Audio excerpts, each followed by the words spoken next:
Invepa Online! Muito bem! Que alegria, cara, estar aqui com vocês, alunos queridos, para essa primeira edição aqui, nosso primeiro episódio do Invepa Degusta, né? São aulas especialmente preparadas para apresentar os professores para vocês e para ir esquentando os motores aí nessa sequência de conhecimento imersivo que é o Instituto Veterinário de Práticas Avançadas. Animados? Eu tô muito, até porque sou o primeiro, né? E o primeiro, né? Dá aquele nervosinho, mas tá tudo certo. Se você vir comigo, se você pegar firme aí, eu vou ficar tranquilo e a gente vai aprender junto. Nosso tema de hoje, bom, todo mundo separou temas. O meu tema foi de empreendedorismo, aquilo que nunca te ensinaram, né, na faculdade, aquilo que você precisa saber, né, antes de formar. Então, formei e agora, né, o que eu faço da vida? Vamos descobrir? Temos muitas opções. Então, agarra comigo aí hoje no conhecimento dessa aulinha e vamos aproveitar. Olha aí, nossa apresentaçãozinha linda, maravilhosa. Nossos cachorrinhos, motivo, né, de muito sofrimento na faculdade. Muitas horas de estudo, muitas horas de choro, de alegria, de festa também, para poder saber cuidar dos nossos bichinhos, né?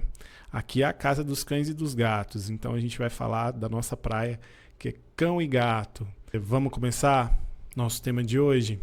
Ok. Empreendedorismo VET, como construir uma carreira de sucesso.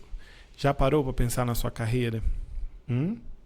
Eu lembro que durante a faculdade a gente fica numa zona de conforto, uma zona tranquila ali. De vez em quando a gente se pega pensando se vai para grandes, se vai para pequenos, se é produção, né? Se é para zootecnia, se é para sanidade e para inspeção, para o laboratório, tantos caminhos que a gente pode seguir e muitas das vezes com muita confusão a gente chega até lá no final do último ano e ainda não tomou essa decisão.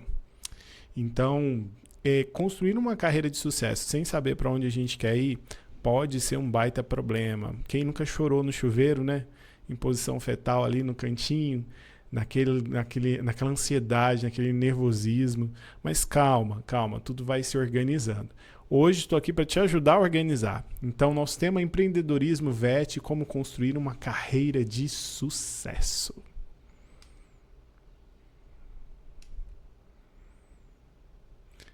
Como eu disse para vocês, eu sou o Anderson Bezerra, médico veterinário, né? Sou formado há 16 anos pela UFJ.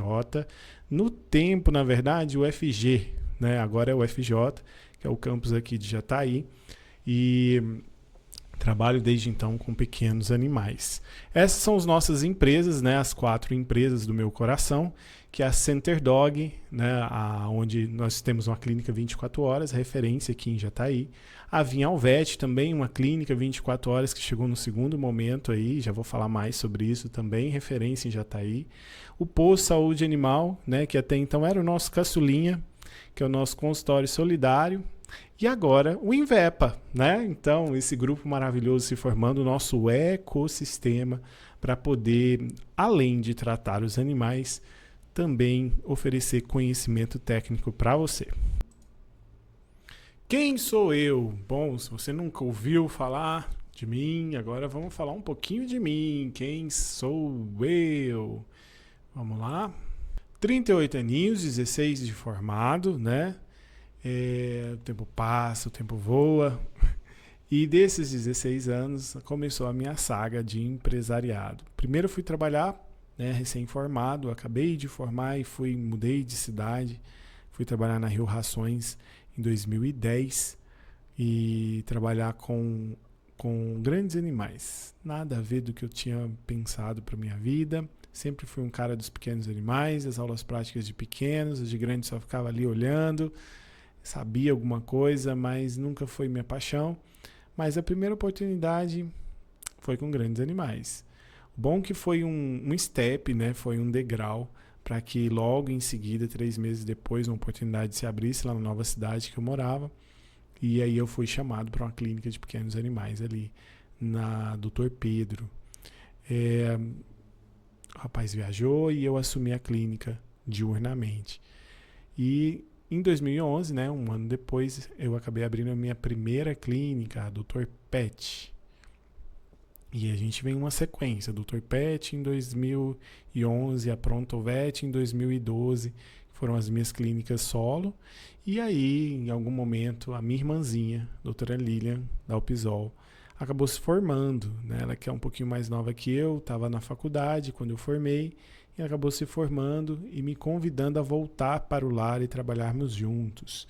Embora tudo estivesse ok, né? A gente estivesse trabalhando muito, aprendendo muito, foi um grande desafio estar lá. A gente toma algumas decisões também pensando na família, em estar perto da família, em ajudar, em crescer juntos. E aí a Prontovet e a Center Dog se uniram, se fundiram e desde 2016 estamos juntos.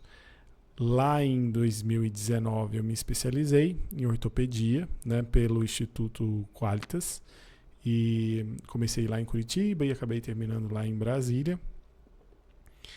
E comecei a aprimorar mais os conhecimentos. A gente sempre chega um momento que a gente quer aprimorar um pouquinho mais os conhecimentos da gente, né? É uma eterna saga o conhecimento, a gente correndo atrás dele, ele se atualizando e a gente querendo um pouquinho mais sempre.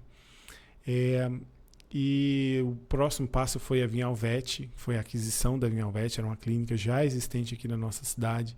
E aí a nossa clínica, a Center Dog, acabou fazendo uma proposta e adquirindo a Vinhalvet, portanto, 2 clínicas veterinárias 24 horas. Já estava ótimo, né?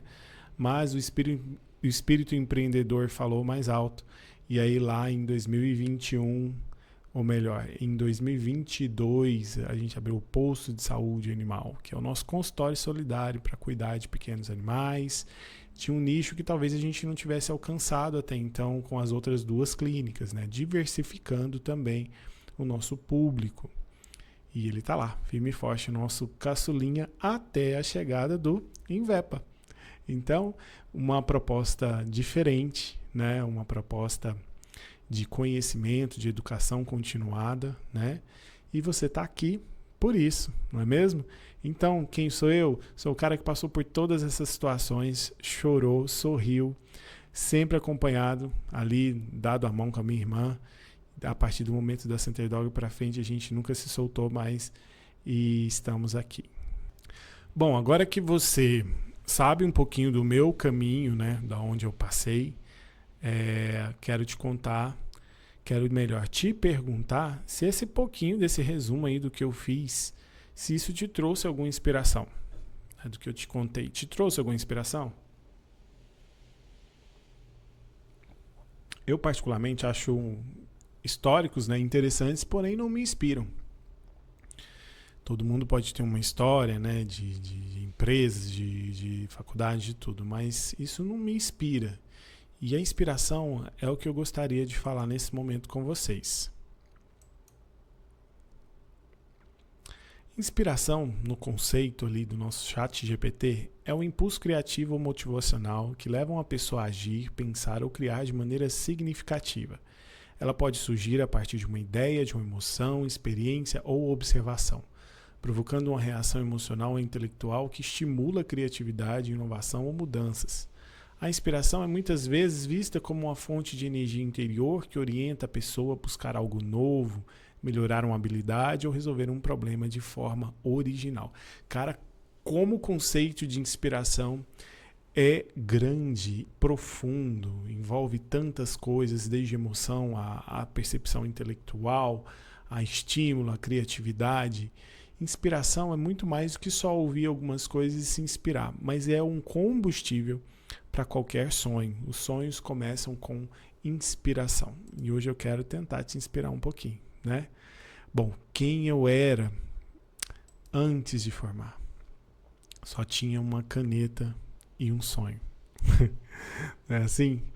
A gente, antes de entrar nessa onda de conhecimento técnico, de se formar, de ir atrás de conhecimento específico, né, de uma profissão, a gente só tem sonhos e uma caneta nesse caso, né, porque a gente precisa focar em alguma coisa, no incentivo, né, de fazer alguma coisa, e para isso a inspiração vem como combustível para esse sonho. quem eu era? Eu era um vestibulando. E o vestibulando é engraçado, porque ele pode ser um vestibulando Godzilla, aquele que vai respirar estudos e se enfiar dentro de bibliotecas e de escolas e de cursinhos e de tudo, né? Ou ele pode ser um cara que vai na sorte, no talento e um dia dá certo, sem problema nenhum, né? Eu, claro que fiz igual aqui o videozinho que eu coloquei, quase morri de tanto estudar, mas valeu a pena. E aí acabei passando, né, na Federal de Goiás para poder fazer medicina veterinária. E aí sim, né? Um calouro feliz lá em 2005, cara. Oh, meu Deus, estamos ficando velho,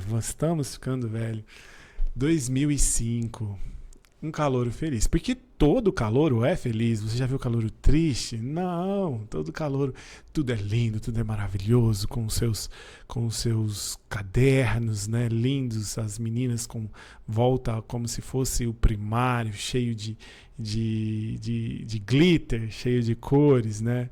E tá certo, é uma dificuldade, é uma vitória chegar até a faculdade, né? E a gente é calouro feliz, andando em bando, né? Que tudo que você quer ver numa faculdade, identificar calor, eles estão andando em grupinhos, em bando, assim, todo mundo com medo, parecendo que estão na selva, né? E quem disser que não, talvez não esteja errado, né? Então, do calouro feliz, a gente vai cursar o primeiro ano de veterinária, né? Esse primeiro ano a gente se sente curioso, feliz, medroso, né? Por isso que a gente anda em bando e totalmente ingênuo, né? A gente não sabe o que o curso nos reserva, a gente não sabe o que está ali pela frente. No primeiro ano a gente vai ver muitas revisões, né? As genéticas da vida, as biofísicas e as introduções, as matérias que vão te apresentar o mundo, né, da medicina veterinária. E é claro que todo mundo, a família está feliz, está todo mundo feliz, você está tirando notas boas, na grande maioria das vezes a gente começa tirando notas boas, né? E você fica feliz. E eu também fui um cara feliz.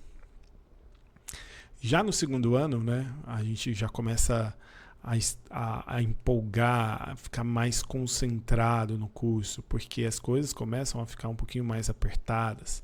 Algumas matérias vêm aí para poder mostrar que não é tão facinho assim igual você achava que era, né? E se você teve poucas matérias que te roubaram o sono lá no primeiro ano, anatomia da vida, né? Que a gente tem que decorar tanta coisa, agora a coisa fica séria. Então você começa a concentrar um pouco mais e a se esforçar um pouco mais. Lá no terceiro ano, aí sim a coisa pega. Porque o terceiro ano, em geral, na grande maioria das grades, né, é onde você começa a ver as disciplinas profissionalizantes, as microbiologias, as farmacos, as introduções de clínica, né, de terapêutica. E aí sim a coisa pega, porque você fica sem tempo, 1001 coisas ao mesmo tempo, né?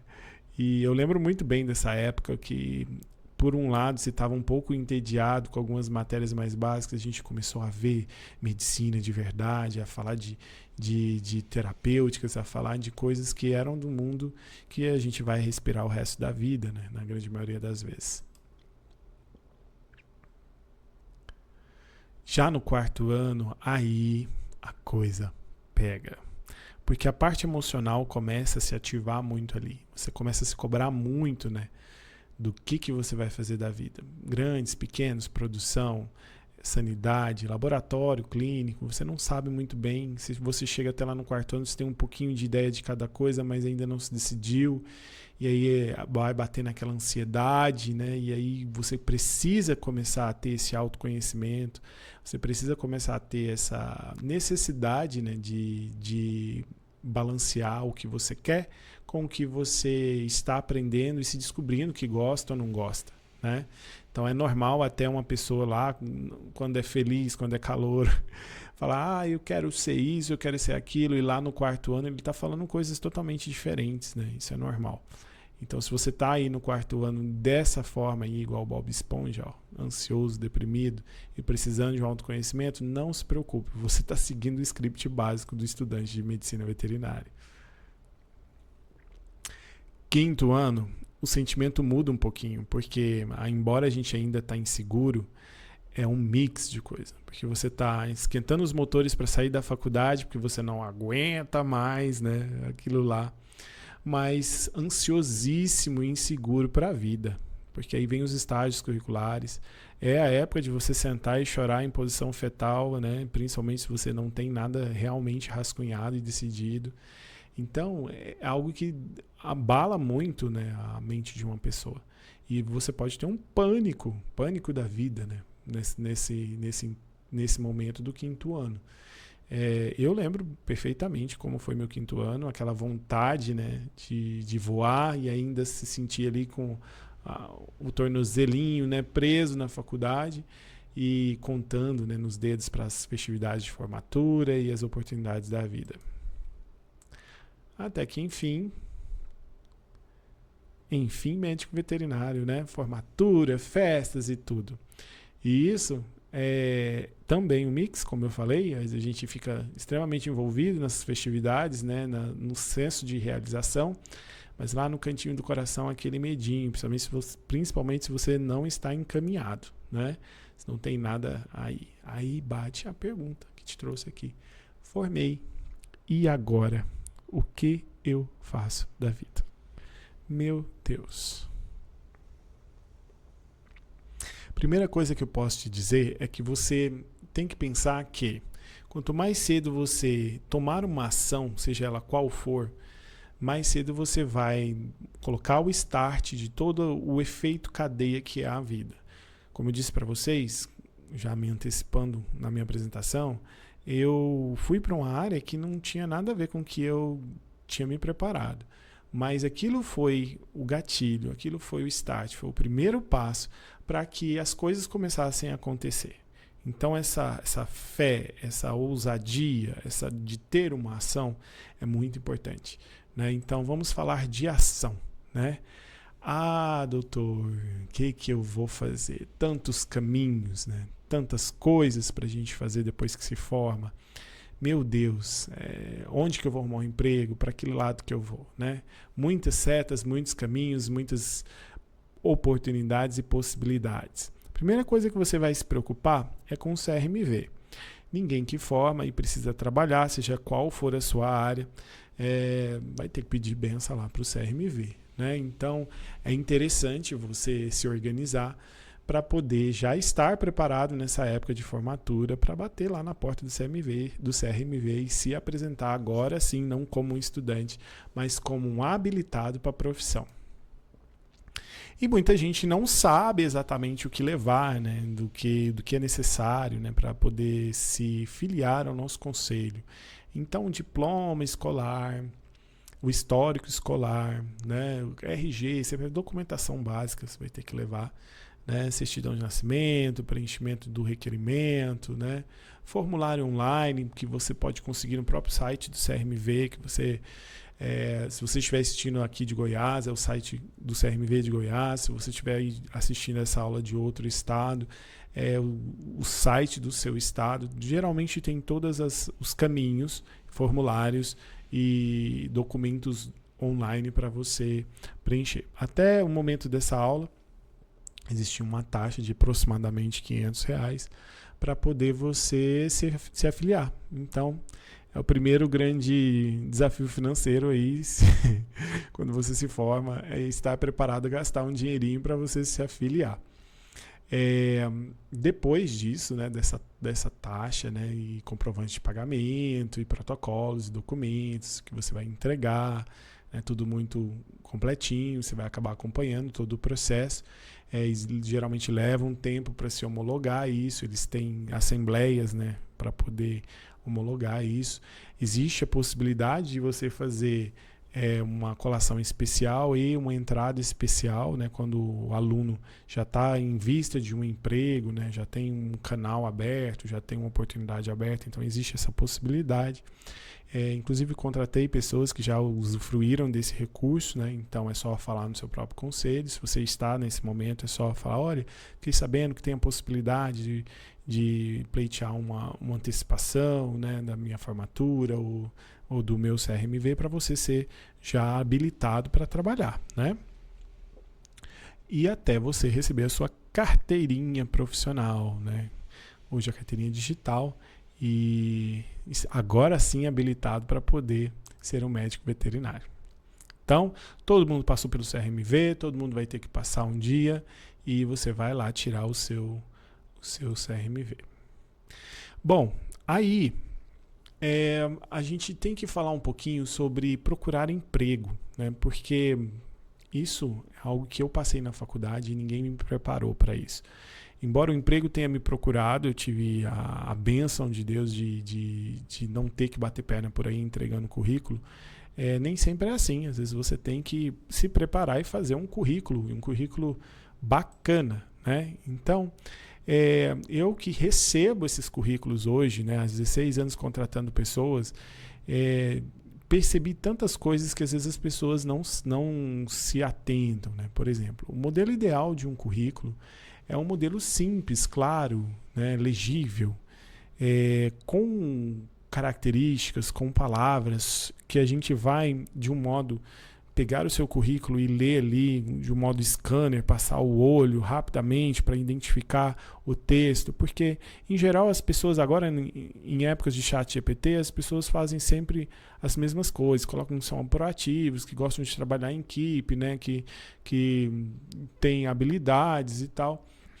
E essas palavras-chave desejáveis, elas podem ser a diferença de quem vai ser chamado e quem não vai ser chamado.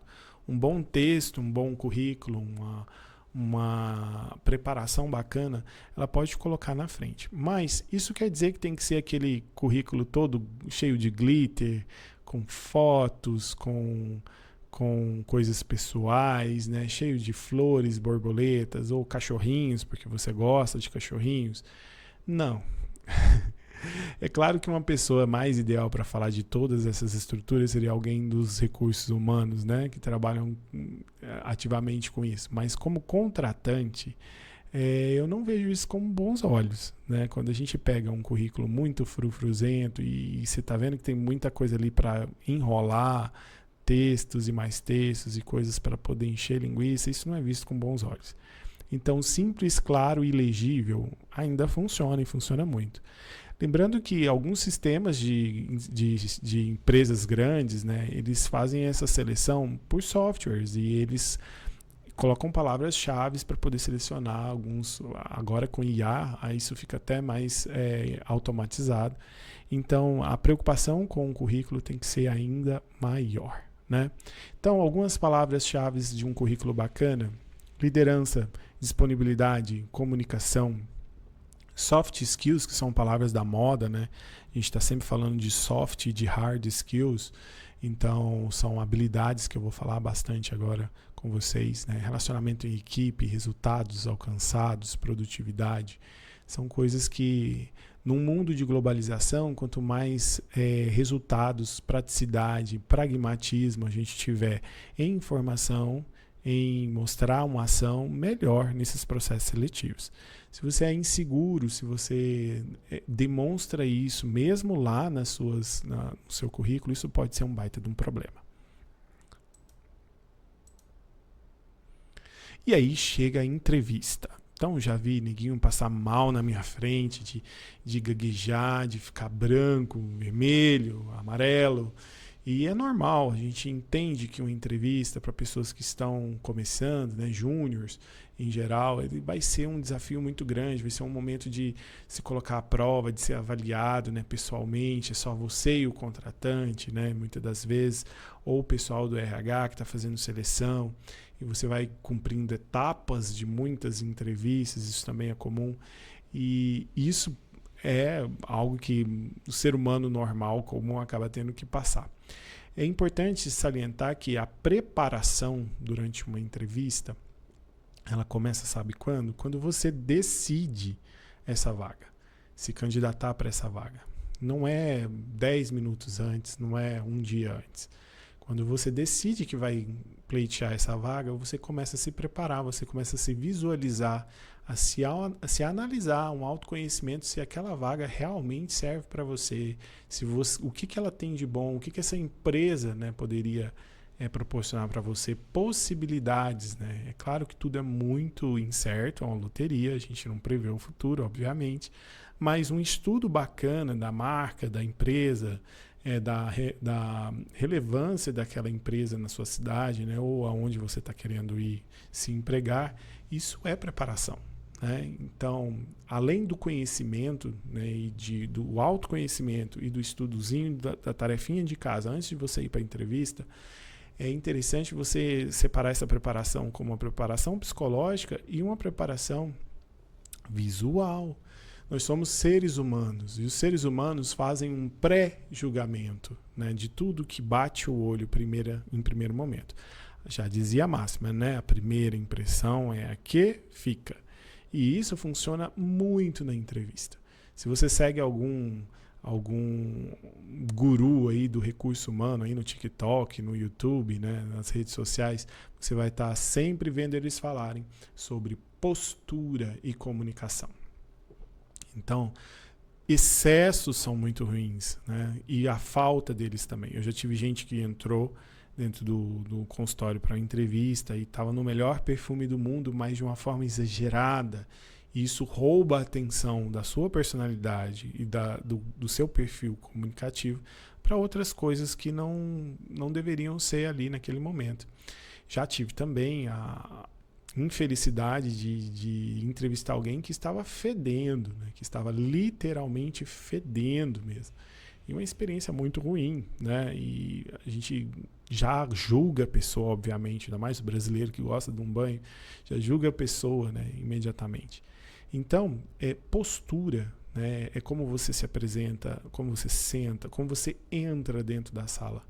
Né? Quando você cumprimenta, estende a sua mão e cumprimenta olhando nos olhos.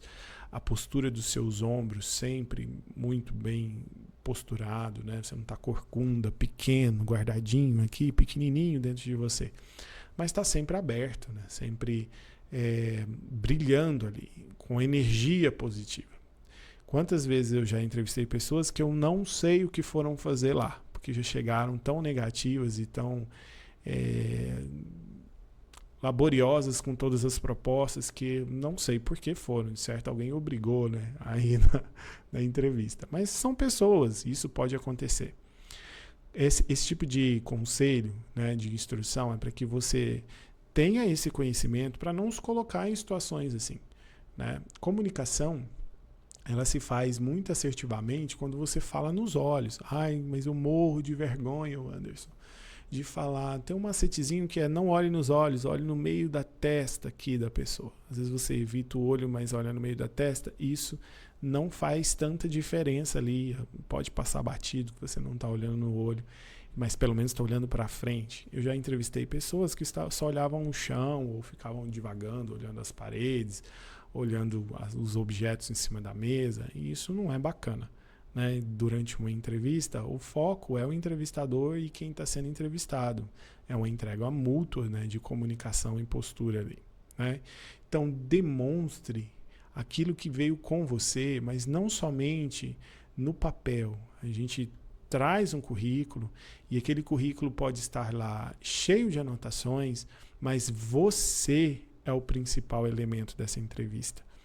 E todas as nossas instruções de gestão têm falado muito sobre não dar tanto peso para a parte técnica, né, que são as hard skills, e valorizar mais as soft skills. As soft skills, né, que são habilidades inatas, aquelas que vão chegar com você do berço, né, aquelas que você cultivou na sua família, você cultivou na sua escola, você cultivou na sua relação interpessoal, né, com seus amigos, com seus antigos patrões, com seus pares que passaram na sua vida.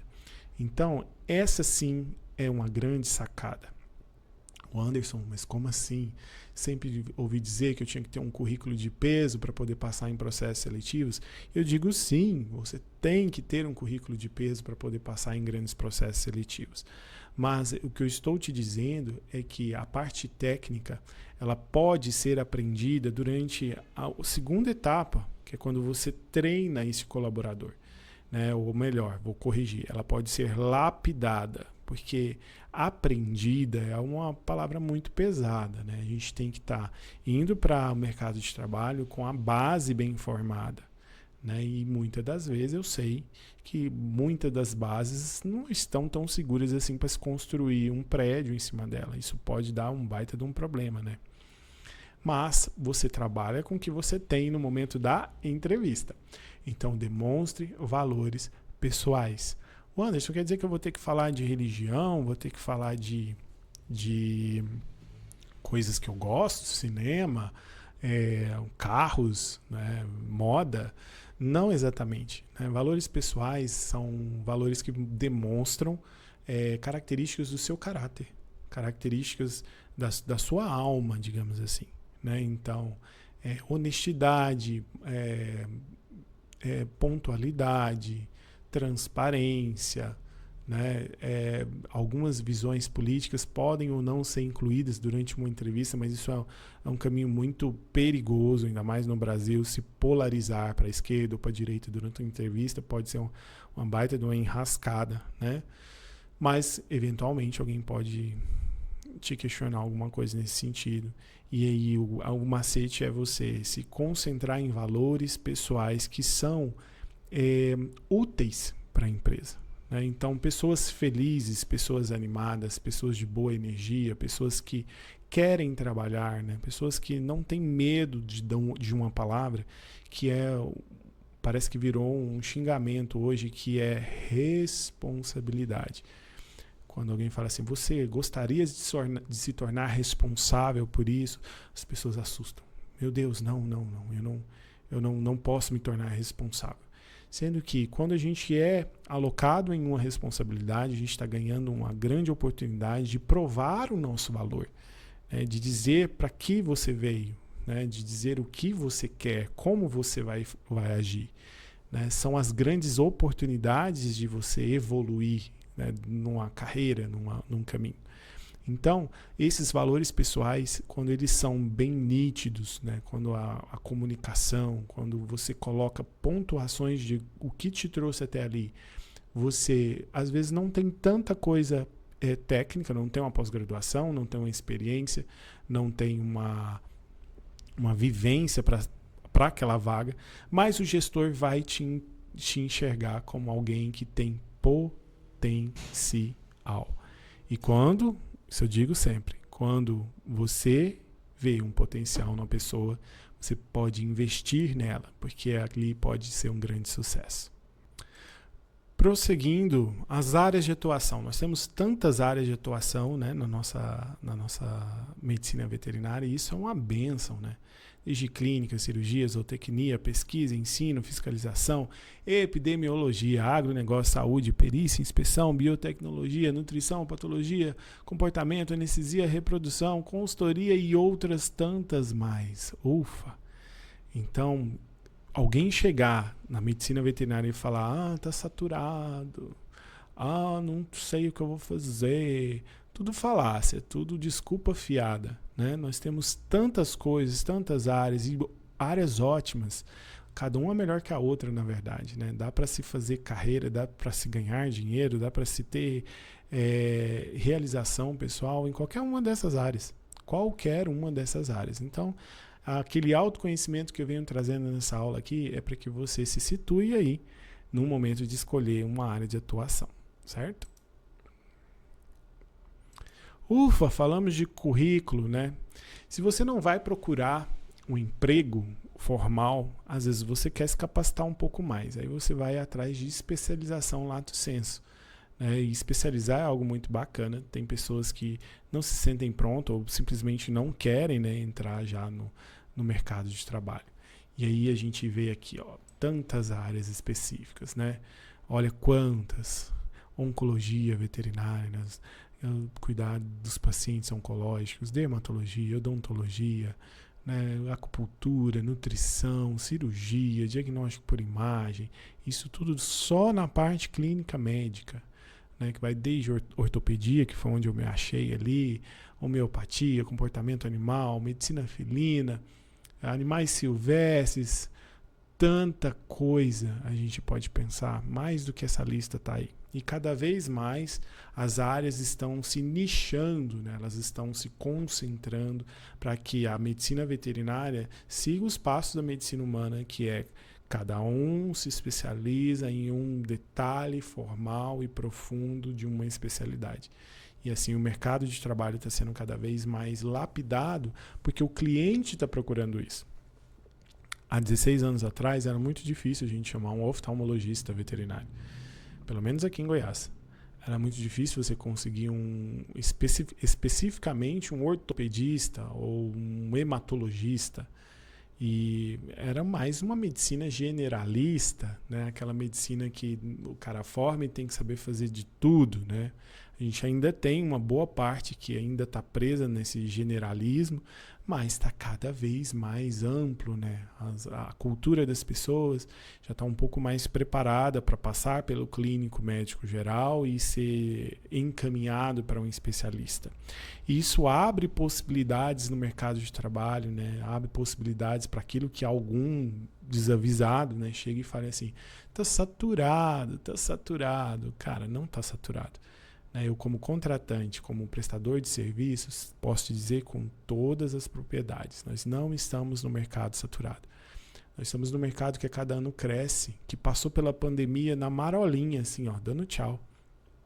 Então, o cuidado, né, o nicho pet é um nicho muito forte, principalmente dentro do Brasil, dos Estados Unidos, da China. Então, é uma boa área para se viver, né, para se sobreviver dela. Olha o tantão de opção que você tem. E não é incomum alguém marcar uma reunião, né, algum dos colaboradores da gente marcar uma reunião e falar, Anderson, eu queria tirar uma ideia com você sobre qual área eu devo ir para uma especialização. E aí eu acabo sentando e fazendo uma listinha dessa assim e dando a minha opinião uma por um e a gente chegar ali no autoconhecimento do que serve para aquele colaborador e o que a proposta de mercado está trazendo aí. Isso é muito bacana de fazer. E principalmente quando a gente faz as mentorias individuais, né? Isso é muito bacana.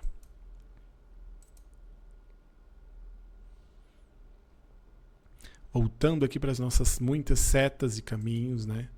A gente tem que pensar também numa opção muito procurada, que é a residência, principalmente na clínica médica, né? Estamos falando aqui da clínica médica de cães e gatos.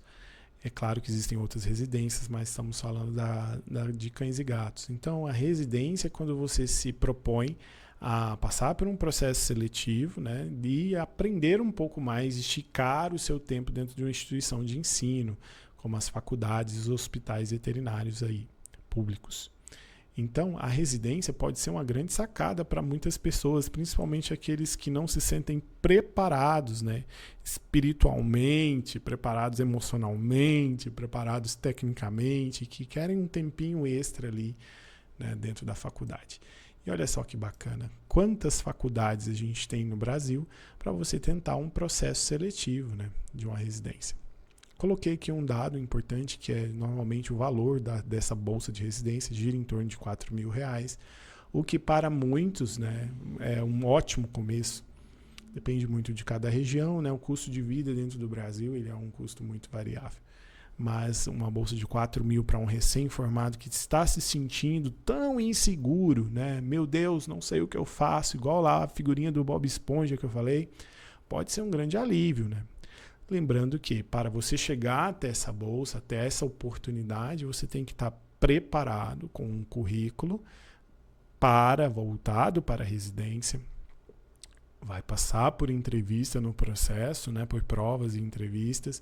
E, claro, tem que tirar uma nota muito boa no processo seletivo, né? Então, olha como a gente tem a oportunidade de ter uma residência como uma solução para um problema de insegurança. Muitas das pessoas só têm a opção do plantão. Ela não tem o perfil empreendedor, ela não tem o dinheiro para abrir a clínica, para montar um negócio, ela não tem os caminhos para aquele sonho germinar. Mas ela tem a vontade e a necessidade de trabalhar. E aí a porta de entrada mais comum das clínicas para o recém-formado é o plantão veterinário, né?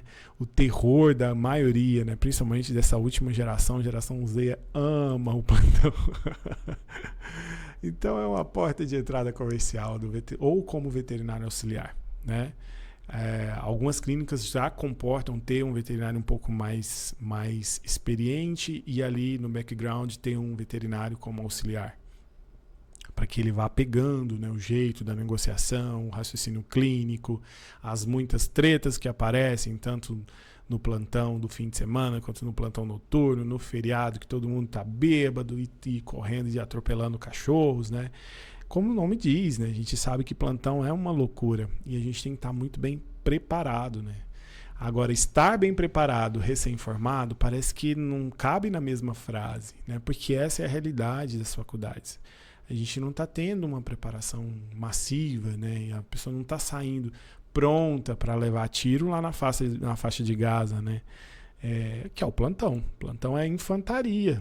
E é isso que a gente tem que estar em mente antes até mesmo de formar, já visualizando as suas oportunidades e o que vai acontecer para a sua vida. Então, geralmente falando do plantão, porta de entrada comercial, como veterinário auxiliar, os horários não comerciais, que são os mais ingratos, assim, né? Os últimos que ficam lá na lista da escala. E a produtividade e a técnica influenciam sempre nos ganhos. E olha um detalhe interessante que eu vou te falar, baseado na minha gestão. Nem sempre o veterinário mais velho e mais técnico, com hard skills, é o veterinário mais produtivo, é o veterinário mais amado, é o veterinário que tem uma produtividade apreciada tanto pela gestão quanto pelos próprios tutores. Olha só. Como assim, Anderson? O cara que opera, que anestesia, que sabe todos os livros de cor e salteado, que sabe todas as teorias, não é o mais produtivo? Nem sempre. É claro que isso a gente está falando de uma forma generalista, mas tem se provado cada vez mais, eu creio que não apenas na nossa área, em outras muitas áreas, tem se provado cada vez mais que a produtividade ela não está diretamente, intrinsecamente ligada à sua hard skill, ao seu conhecimento técnico, mas a sua habilidade de lidar com negociação, com relação interpessoal com seus colegas de trabalho e com a comunicação e o relacionamento com o cliente, seja ele pré-atendimento, transatendimento ou pós-atendimento. Viu? É muito mais complexo, né, do que a gente pensa. Não é só formar e ir lá clinicar. A gente precisa de habilidades hoje que algumas faculdades já têm se atentado para isso, né? Habilidades que algumas faculdades já têm colocado na mesa para que os alunos comecem a se desenvolver a comunicação, comecem a desenvolver a negociação, a visão de mercado, o relacionamento com o cliente, o pós-venda, isso tudo como uma sequência de algoritmos, né? Uma sequência de fatores dentro de uma mesma equação que vai chegar ao mesmo resultado, que é a produtividade. Então, afinal de contas, a gente ama os animais, mas estamos trabalhando para ser produtivos, para ganhar dinheiro, para sobreviver na vida, não é? Não é isso? Então, a menos que você seja um multimilionário que está trabalhando por hobby, você vai precisar de ferramentas, né, de soft skills inatas e de hard skills adquiridas para você unir e ser o mais produtivo possível. Então, quando a gente fala de produtividade técnica influenciando nos ganhos, a gente está falando de em torno, isso aqui é um estudo de média da nossa área aqui, né, da nossa região, posso estender isso até Goiânia, entre 12 até R$30 por hora, mais comissão, que varia aí de acordo com a sua produtividade também entre 20% e 35% do que você produz. Quando a gente fala nesse tipo de remuneração, na esmagadora porcentagem das vezes a gente está falando de contratação de um autônomo, né? O que muitas das pessoas chegam a esse momento da formação e não fazem a mínima ideia do que eu estou falando. Então, existem relações de trabalho, né? No Brasil, elas são muito bem dispostas em leis, né? No Código Civil, no Código do Trabalhador, né? Nas leis trabalhistas. Então, ou você vai ser contratado como CLT, né? Seletista, a sua carteirinha assinada, com 13º e tudo que está previsto em lei, muito bem estabelecido no Brasil, ou você vai ser contratado, né, como autônomo. E aí existem todos os detalhes e nuances dessa contratação. Isso é assunto para uma outra aula. Inclusive, dentro do módulo de gestão de alta performance, nós temos profissionais capacitadíssimos para aprofundar nesse tema e te ensinar a ser o perito, né, nessa contratação. E aí, gente, plano de carreira. Nem todo mundo oferece um plano de carreira, mas intuitivamente, né? Às vezes não tem oficialmente lá, mas intuitivamente a gente vai sendo classificado na veterinária como estagiário, como júnior, como pleno, como sênior e como master, né? Claro que é uma escadinha e você vai galgando isso. Não necessariamente é uma questão de tempo de formado, mas dessa junção toda que eu acabei de explicar aqui em detalhes para vocês que compreendem um bom profissional.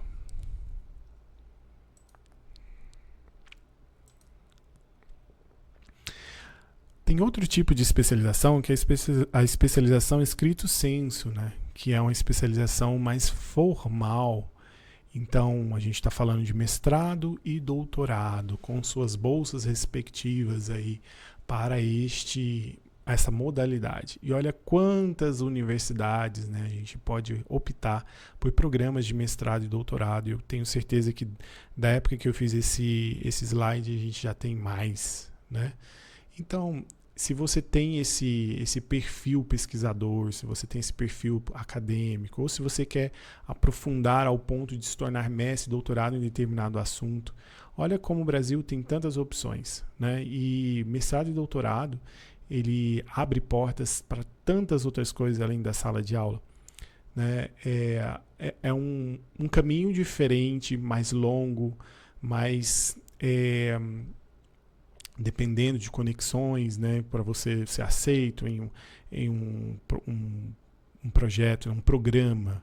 A palavra é essa, ser aceito num programa de mestrado, um programa de doutorado, né, você tem que ter todo um caminho a ser construído de currículo, né, que aponta para isso, né, que traz isso na luz ali do seu radar. Então, algo que começa lá na graduação, na maioria das vezes, né? E parte desse princípio do autoconhecimento. Se você já está vendo que é isso que você quer, mira nele e bora.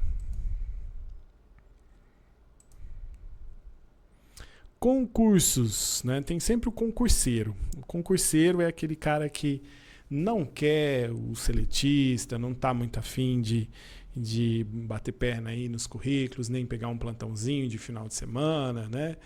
E ele quer parar em casa, estudar e passar num concurso. Será que é uma boa opção? Cara, olha só essa informação que eu peguei dos últimos concursos aí do Instituto Brasileiro do Meio Ambiente e dos Recursos Naturais Renováveis, do IBAMA. Então tem muitos cargos aqui, desde analista ambiental, especialista em regulação e vigilância sanitária, professor adjunto, como médico veterinário, são ótimos salários. Não é à toa que no Brasil essa cultura do concurso, né, traz palavras já automáticas na mente da gente, né? A estabilidade é a primeira. Porque um concurso ele tem essa característica, né, de um processo seletivo árduo, né, concorrido, mas depois que você passa aquela comemoração, porque você vai ficar estável, possivelmente por sua vida inteira, vai se aposentar ali, né, e tal. Recentemente, né, divulgando o INVEP, eu tive a grata satisfação de encontrar uma colega que há 16 anos atrás passou no concurso, assim que se formou, e que ainda está lá, né, representando, né, a sua vaga no mapa, né, no Ministério. Então, olha só como as carreiras podem se definir rapidamente quando você passa em um concurso. E tem os que vão galgando de concurso em concurso, né? Passou nenhum, está no olho, esse olho nesse aqui, mas o outro que vai abrir ano que vem, né? E pode ser uma sequência, né, de vitórias que vão galgar uma carreira muito bonita. Claro, preparo, né, autoconhecimento sempre para você se tornar um concurseiro, né?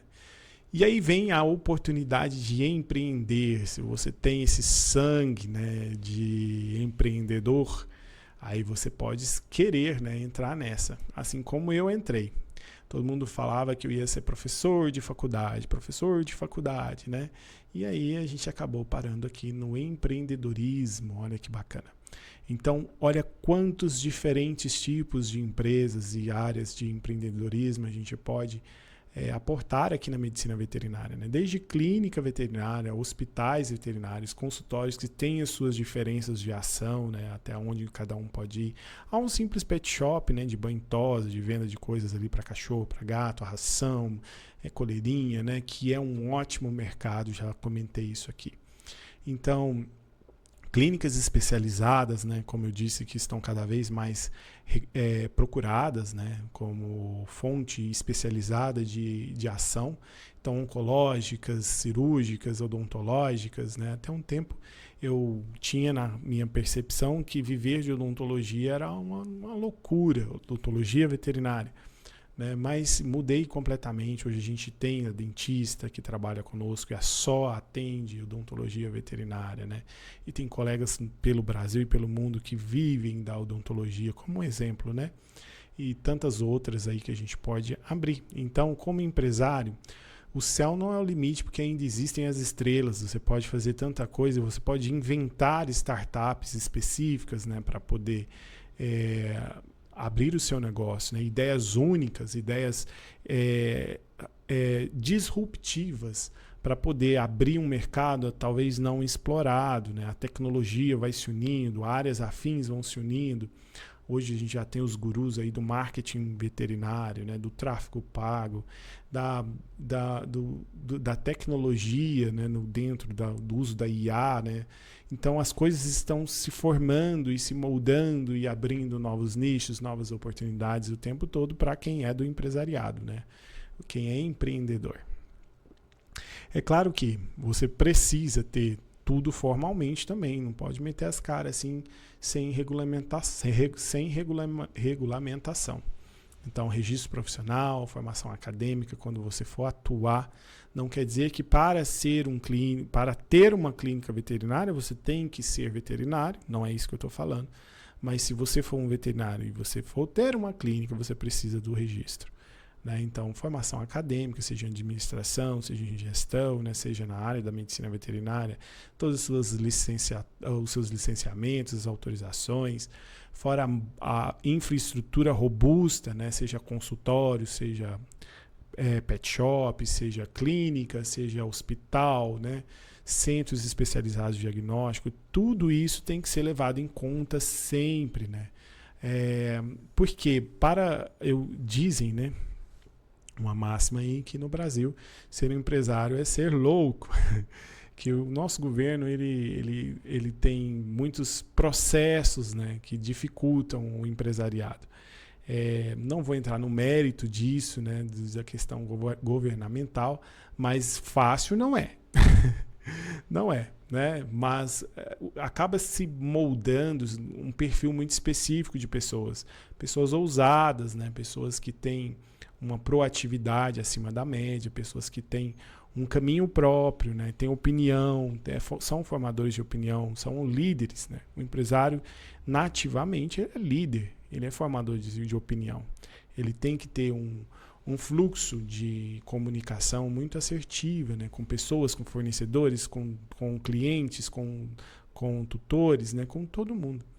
Então, olha como a gente tem tantas exigências aqui do atendimento ao cliente, de procedimentos e protocolos, segurança e saúde ocupacional, que tem sido uma máxima agora cada vez maior, né? A saúde mental do trabalhador que está com você. A gente aborda muitos dos nossos cursos, nós temos professores que são capacitados para isso, nós temos uma psicóloga que vai falar massivamente sobre esse tema de inteligência socioemocional, né? Isso é muito importante.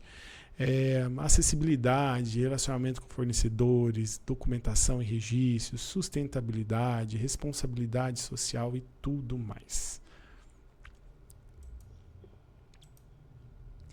Seguindo aqui, eu quero apresentar para vocês, né, as nossas 4 empresas, né, que no último ano fizemos nosso balanço, né, de produtividade e de ação na nossa cidade e na nossa região. Foram mais de 5 mil consultas, mais de 12 mil exames, mais de 13 mil internações, 3 mil cirurgias. Isso tem só crescido para a graça de Deus. Então, é uma turma, nós somos ao todo, quando estava bem sim, certinho, nós passamos dos 30, né? Se não me falha, está chegando aos 40. Só de veterinários nós temos entre 20 e 25 veterinários em rotatividade de escala. E passando por essas empresas, né? A Minhalvet, a Centerdog, o Posto Saúde Animal e agora o Invepa, né? E eu me alegro muito quando eu vejo esses números, porque eu sei que representa uma boa parte, né, do nosso contingente aqui do Serviço Médico Veterinário de Pequenos Animais no Sudoeste Goiano, e que essa representatividade ela se traduz em muitos sucessos, né, muita gente feliz, muita gente que recebeu o socorro, que recebeu o tratamento, que recebeu aquilo que precisava, nem sempre com desfecho feliz, afinal de contas a gente está lidando com vida e morte, né, e a gente faz aquilo que está previsto, pensando sempre no melhor, mas pronto, né, para os desfechos em que a medicina não consegue. E eu fico muito feliz que nossa aceitação, nosso crescimento é exponencial, né? E você hoje está fazendo parte disso. Essas empresas, elas movimentam por ano cerca de 5 milhões de reais. Então, o empresariado, ele vai movimentar uma soma muito grande, ele vai movimentar dinheiro, ele vai movimentar pessoas, ele vai movimentar o mercado, ele vai movimentar impostos, ele vai movimentar muitas coisas, né? Quer dizer que sobrou 5 milhões de reais no meu cofre? Será? Vamos dar uma olhada? Na verdade, para quem estiver muito curioso aí, é sabido hoje no módulo de gestão que uma margem bacana, aí, uma margem saudável, uma margem com estudos, tanto nos Estados Unidos como na China, quanto aqui no Brasil, de lucro líquido, vai girar em torno de 10% a 20%. Então, os principais custos operacionais são os bandidos aí desses 80% que vão ser consumidos, né? Desde mão de obra especializada, a marketing, a manutenção, gestão de resíduos, licenças, taxas, impostos, aluguel, infraestrutura, tudo, né? Então, não é barato ser empresário, né? Não é... Um passeio no parque é algo que consome muitas horas do seu dia. E aí você vai ver aí os gurus, né, os cursos, as pessoas já de cabelo branquinho falando assim, eu passo ainda 15 horas dentro do meu consultório e você está querendo ir lá trabalhar 2 horas e ir embora, né? Já vi coisas assim. Por quê? Porque o sistema, né, a conformação do empresariado hoje requer atenção. É quase que em streamer, né? Uma coisa Big Brother. Você fica ali ligado, você fica conectado com o seu empreendimento, né? E tem muitos memes por aí, né? O pessoal na praia com o computador ligando. Eu sou um meme disso, né? Já estive na praia e por vídeo chamada instruindo alguém a operar, instruindo alguém a resolver problemas. Isso não foi uma nem 2 vezes, foram várias vezes. É claro que existem limites aí, existem coisas a serem conversadas, né, sobre síndrome de burnout ou burnout, sobre exaustão mental, sobre capacitação psicológica, né? Isso tudo tem que ser comentado, porque isso tem um efeito muito grande na vida do empresário, mas tudo tem técnica, tudo tem formas e jeitos para que dê certo e a produtividade e o sucesso bata a sua porta.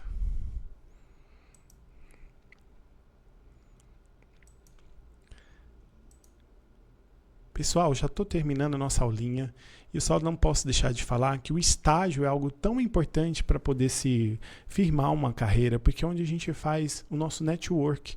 Então, o network ele faz parte de qualquer profissão. Qualquer profissão que seja levada a sério, você precisa de parceiros, né? Hoje, um cliente pode se tornar o seu futuro empregador e vice-versa, né? Você pode estar empregando como pode ser empregado por alguém. E o estágio ele abre muitas portas ou as fecha. O estágio extracurricular, né, começa lá no período da faculdade, quando vocês ainda estão sendo estudantes, né, e aí são períodos de conhecimento, descobertas, né? Um passeio ali, tudo muito sério, precisa ser levado a sério, mas ainda é a descoberta, né? Então, um estágio extracurricular, ele tem esse caráter, né? De abertura de portas e conhecimentos. Mas o estágio curricular, ele já é mais definitivo, com ou sem bolsa. Aqui nas nossas unidades a gente dá o estágio com bolsa, né? Eu tenho um programa de estágio já um pouco antigo já, que alimenta aí as faculdades recebendo alguns estagiários para finalização. Ele vai ser ampliado esse ano, né, com algumas parcerias, porque eu sempre fui muito aberto, né? Nós sempre fomos muito abertos para poder falar de estágio, né? Nosso primeiro passo profissional começa no estágio. Dito isso, espero que você tenha se achado aí em tantas coisas boas para se falar, né? Nada é tão ruim e assustador que não possa melhorar com o tempo. Essa é a fotinha do meu tempo de aula, quando todo mundo era calouro, feliz e vivia andando em bando. Olha, essa galera toda já está resolvida na vida, né? Olha aqui, olha que tristeza essa criança aqui, meu Deus, Senhor amado. Não sei nem como eu tenho coragem de pôr isso aqui. Mas toda essa galera aqui está muito bem resolvida, são ótimos profissionais e eu guardo no fundo do coração. Ó, tem gente aqui que vai dar aula para vocês. Então, nada é tão ruim que não possa melhorar, tá bom? Espero que eu tenha aberto algum tipo de pensamento novo, né? Algum tipo de história nova dentro do seu coração, para que a gente trilha esse caminho. Essa foi minha degustação para vocês sobre empreendedorismo, sobre o que a faculdade não te ensina. Foi um prazer. Eu sou o Anderson Bezerra, sou sócio proprietário aqui do INVEPA, Instituto Veterinário de Práticas Avançadas, e espero vocês nos nossos próximos cursos. Tchau!